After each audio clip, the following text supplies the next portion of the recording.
Today on Ballistic Barbecue, I'm going to be making for you the Texas cheesesteak sandwich. Let's get going. Quick thank you to Xmark for bringing me along one more year on their Backyard Life campaign. I'll have links down below if you want to check them out. Everything from cooking, fishing, hunting, to just how to make your yard look beautiful. Check it out down below. I'm going to kick this Texas cheesesteak sandwich off with some brisket flat. When I conceived this recipe, I just wanted it to be kind of fun and a lot of Texas, so I hope you folks from Texas appreciate this. I didn't want to go the expected stereotyped route. I actually kind of wanted to throw a little retro into it, make it kind of a fun recipe. So this brisket flat here it was frozen, and it's still pretty darn frozen right now, but I brought it out of the freezer and let it sit out to just kind of soften the outside up a little bit. And instead of using my meat slicer, I'm going to do it by hand. My wife made the wonderful point today that most people don't have meat slicers, so I'm going to slice it with a knife. We'll see how we do. And I don't really care about getting these nice long strips. I just want them to be, you know, nice and thin.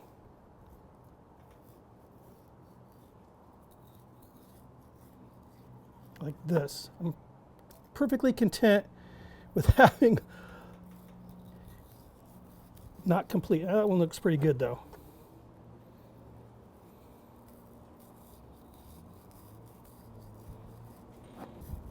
And I am slicing this across the grain. I made sure that before I froze it, I made a nice straight cut across the grain as my guide.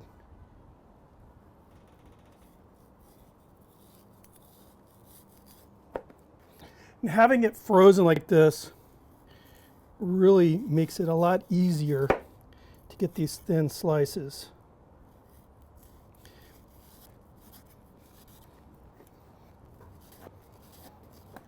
This is definitely enough meat for this video. Set up the griddle, we'll start cooking the sandwich. So I'm using the Wildfire griddle today, and I'm actually cooking at a medium-low heat for this particular cook. And I based that temperature off of a video I watched produced by Tony Lukes out of Philadelphia. And they cook at a pretty low temperature their cheesesteaks. And the logic is, and it makes perfect sense, if you're cooking at a higher temperature with this thin meat, it's going to dry out a lot quicker. So they would rather cook low and slow and give their customer a nice juicy sandwich rather than a sandwich with dried out pieces of meat in it. So that's what I'm going with. Again, to me, it just makes perfect sense. So I'm kicking this off with some beef tallow, some very thinly sliced onion,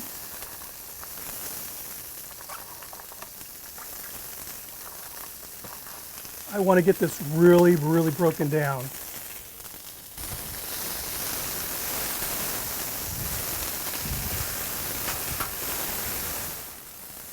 I have here some red bell pepper and some poblano. Again, they're nice and thinly sliced.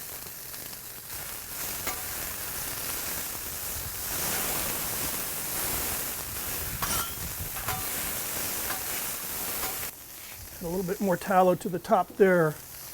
This is going to be basically part of my sauce and seasoning for the meat. So beef tallow is good.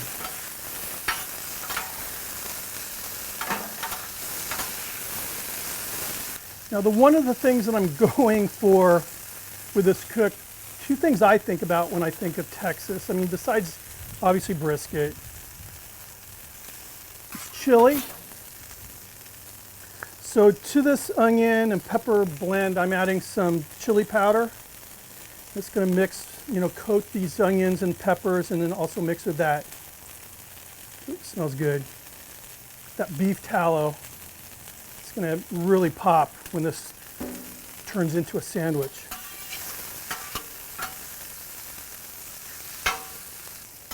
Smells good. Smells like chili. All right, I'm going to get this moved off to this side here. Continue the cooking.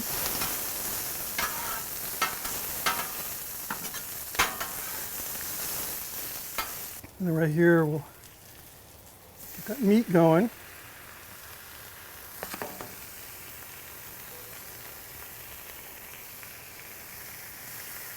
Another thing that Tony Luke's mentioned in their video is they don't salt the meat or season it until basically they're done with the sandwich, until right before they create the actual sandwich. And the reason is simple, again, very thin pieces of meat. They don't want to dry it out. Salt pulls water. Again, for this sandwich, the seasoning is mainly going to be what's going on here with all these onions and peppers, with that chili powder in there.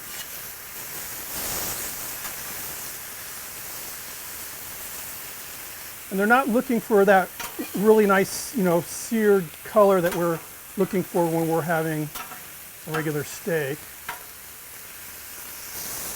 I think I did a pretty darn good job slicing this brisket up.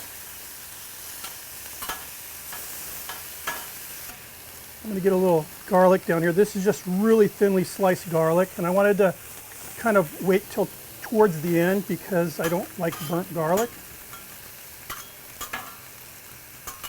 Good.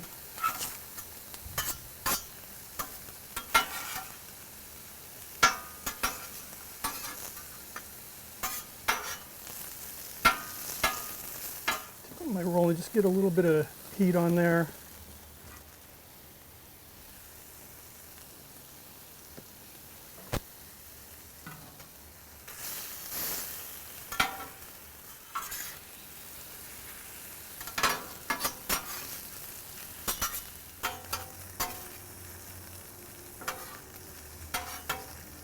All right, now for the cheese, I'm going with cheddar, pepper jack.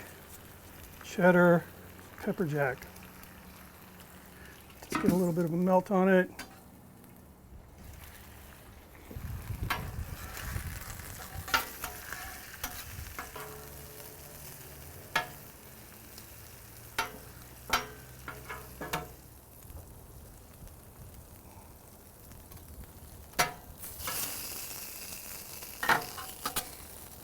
Oh, bun's a little soft. The next piece of Texas I wanted to embrace was the good old Frito pie. Now I realized that this was actually invented in New Mexico and it's popular throughout the Southwest and the Midwest, but Texas, it has a special place in the Texans' heart, especially, as a comfort food, and their fairs and everything, state fair. Instead of sour cream, I'm going with crema, which, it's a Mexican style sour cream. Just flows a little bit better, great for tacos. And for the authentic Texas cheesesteak sandwich, it with some green onion.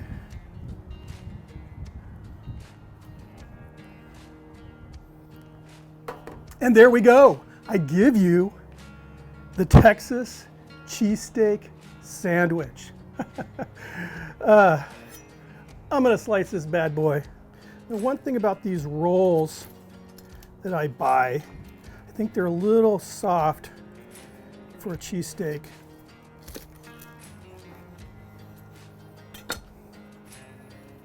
There we go.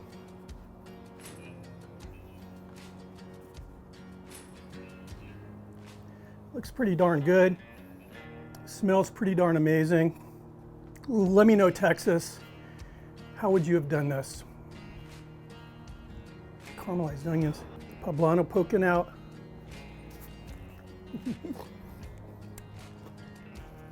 Chili powder is really popping, and those caramelized onions are just amazing. I don't know what my friends in Texas are going to think about this, but I can tell you that it's good. It's really, really good. And the Fritos are just bringing back memories of when I was a kid, putting them in soups and stuff. All in all, I would not change a thing. Maybe try to find a different roll, a little wider, little crustier, I guess, firmer. This is kind of soft, but the sandwich tastes amazing. I didn't salt it, it didn't need any salt. That beef tallow is so rich. And then with those, caramelized onions and peppers, again, with that beef tallow in there, it almost turned into like a seasoning sauce. It's amazing. Then of course, I'm getting the saltiness from those Fritos along with the crunch, and contrasting with the softness of the rolls here. That crunch is just, it's really nice. It's amazing.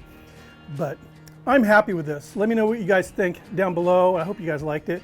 Anyway, if you're not subscribed, please do. Make sure you hit the notification bell, thumb up the video if you liked it. Make sure you check out X Mark's Backyard Life down below. I'll have the links. Again, if you're into outdoor living, which I'm hoping you are if you're watching this channel, it's an amazing resource for, again, pretty much everything outdoors. Anyway, I will see you at the next video. Keep those suggestions coming in. Cheers.